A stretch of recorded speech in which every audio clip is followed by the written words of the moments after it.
নমস্কার, আমি অনির্বাণ। আমার চ্যানেল আপনাদের সকলকে স্বাগত। আজকে এই ভিডিওতে কথা বলবো বহু প্রতীক্ষিত গান ঘর কব आओगे এই গানটির রিয়াকশন বা রিভিউ নিয়ে। তো চলুন ভিডিওটি শুরু করা যাক।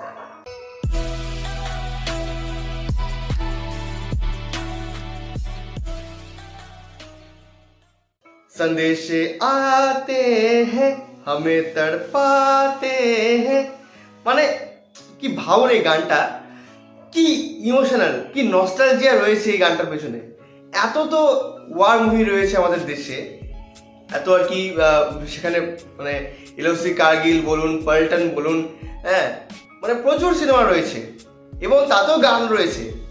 কিন্তু এই গানের মতো গান মানে আর কোথাও কখনো কোনো ওয়ার মুভির জন্য বোধহয় তৈরি হয়নি এবং হয়তো হবেও না। কিন্তু যেহেতু বর্ডার 2 আসছে, বর্ডারেরই সিকুয়েল, তো একটা ইমোশনাল নস্টালজিয়া ফিল না করালে তো হবে না। এবং সেই জন্যই ইন্ডিয়ান সিনেমার যে গ্রেটেস্ট কোলাবোরেশন বলা হচ্ছিল, হ্যাঁ মানে মিউজিক কোলাবোরেশন যাকে বলা হয়, সেইটার ফার্স্ট যে ভার্সনটা বা যে রিক্রিয়েশন ভার্সন ঘর কব आओगे সেটা গতকাল রিলিজ হয়েছে। গানটা টি সিরিজে যদিও 3 মিনিটের রিলিজ করা হয়েছে, কিন্তু আপনারা যদি মানে শুধু যদি অডিওটা শুনতে চান সেটা কিন্তু 10 মিনিটের, সেটা আপনারা বিভিন্ন অডিও প্ল্যাটফর্মে পেয়ে যাবেন। কেমন লাগলো এই গানটা দেখুন। এখানে আর্টিস্ট প্রচুর ভালো ভালো রয়েছে গোটা গান জুড়ে। ওজি সোনু নিগম রয়েছেন, রূপকুমার রাঠোর রয়েছেন, বিশাল মিশ্র রয়েছেন, অরিজিৎ সিং, দিলজিৎ দোসাঞ্জ, মানে সব মিলিয়ে গানের যদি আমি আর্টিস্টগুলো বলি প্রত্যেকে হেভি হেভি, হ্যাঁ তবুও অজির ধারে কাছে কিন্তু গানটা যায়নি। মানে সেই নস্টালজিয়া ফিল রয়েছে, সেই ভালো লাগাটা আপনার লাগবে। আপনি পুরো 10 মিনিট গানটা শুনবেন, এটা শুনতে আপনি বাধ্য, কোথাও কিন্তু কাটবেন না, কোথাও স্কিপ করবেন না। এক একজনের যখন ভয়েস শুনবেন, যখন সোনু নিগমের লিরিক্স শুনবেন, যখন অরিজিৎ সিং এর তো আলাদাই, মানে উনি যে গাইছেন মনে হচ্ছে যেন র ভয়েসটাই দিয়ে দেওয়া হয়েছে, সেখানে কোনো কাজ নেই। হ্যাঁ যখন বিশাল মিশ্র গাইছেন কিংবা দিলজিৎ গাইছেন, আপনি কোনো কিছু মিস করবেন না। কিন্তু লিরিক্সটা একটু মনে হলো মানে যে অরিজিনাল গান তার থেকে একটু উইক মনে হলো।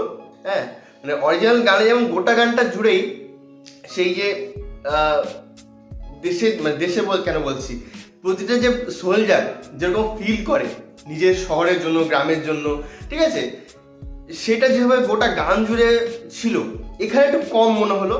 কিন্তু যেহেতু লিরিক্স কেন বলছি, সেই সুরটা যেহেতু একই রয়েছে, কিংবা ওই যে ঘর কব आओगे কি ঘর কব आओगे, ওটা যখন বিভিন্ন গায়ক আর কি পারফর্ম করছেন ওই জায়গাটা, আপনি নস্টালজিয়া ডেফিনেটলি ফিল করবেন। তবে একটা জায়গায় অভিযোগ আছে, রূপকুমার রাঠোরের যে পোর্শনটা রয়েছে কেন জানি একটু এআই জেনারেটেড মনে হলো। মানে তার তো এখন বয়স হয়ে গেছে, তার তো সেরকম কণ্ঠ হবে না, কিন্তু তা সত্ত্বেও মানে ওই জায়গাটা একটু এআই জেনারেটেড মনে হলো। কিন্তু বাকি যে গানটা খুব সুন্দর হয়েছে এবং আপনার নস্টালজিয়া ফিল করাতে বাধ্য। এবং মজার বিষয় দেখুন, আমি কালকে এই গানটা শোনার পর অরিজিনাল ভার্সনটা শুনতে গেলাম এবং ওই যে শেষে যে অংশটুকু আসে, এ গুজারনে वाले হাওয়া বাতা মেরা ইতনা কাম করে ক্যা, ওখানে আমি ঝরঝর করে কেঁদেছি। মানে এতটাই সেখানে সোনু নিগম আর রূপকুমার রাঠোরের গলার যে মানে কি বলবো, গলার যে রেঞ্জ ওখানে এত সুন্দর, সেরকমই লিরিক্স আপনার মানে মন ছুঁয়ে যাবে, অরিজিনাল হোক কিংবা এই রিক্রিয়েশন হোক। এবং যেহেতু রিক্রিয়েশনে বিশাল মিশ্র, অরিজিতের মতো গায়ক রয়েছেন, হ্যাঁ তাদেরও যেহেতু গলার রেঞ্জ খুব ভালো, মানে গানটা আপনার ডেফিনেটলি ভালো লাগবে। তো এটা তো আর কি বর্ডারের ফার্স্ট সং ছিল যেটা আর কি রিক্রিয়েশন করা হয়েছে। আমি চাইবো যে বাকি যে গানগুলো সেরকম যেন একটু কাল্ট টাইপের হয়ে যায়। মানে আমরা জানি যে বর্ডারের গানগুলো ভালো ছিল, কিন্তু এটার মতো তো গান নেই, তেমনই এই গানটাও যেন সেরকমই একটা মানে রেঞ্জ ক্রিয়েট করে দিয়েছে। আর বাকি গানগুলো যেন এরকম রেঞ্জ ক্রিয়েট করতে পারে, এটাই আমি চাইবো। যখন হলে এই গানটা বাজবে ডেফিনেটলি লোকে ইমোশনাল হবেই হবে। হ্যাঁ যারা সত্যিকারের মন থেকে ভারতীয়, বাকিদের কথা জানি না, যারা মন থেকে ভারতীয়, যারা গানের অ্যাকচুয়ালি মানে ভিতরটা ফিল করতে পারে, তারা কিন্তু ভীষণই মানে ইমোশনাল হবে হলে এই গানটা শুনতে গিয়ে। তো এই ছিল বর্ডার টু নতুন গানের রিয়াকশন বা যেটা রিক্রিয়েশন ভার্সন ঘর কে পাওয়াকে আমার তো খুব ভালো লেগেছে। আপনারা কমেন্টে জানাবেন কেমন আপনাদের লেগেছে। আর এই আজকে ভিডিওটি ভালো লাগলে লাইক করুন, কমেন্ট করুন, শেয়ার করুন, আমাদের চ্যানেলটি অবশ্যই সাবস্ক্রাইব করুন। ধন্যবাদ।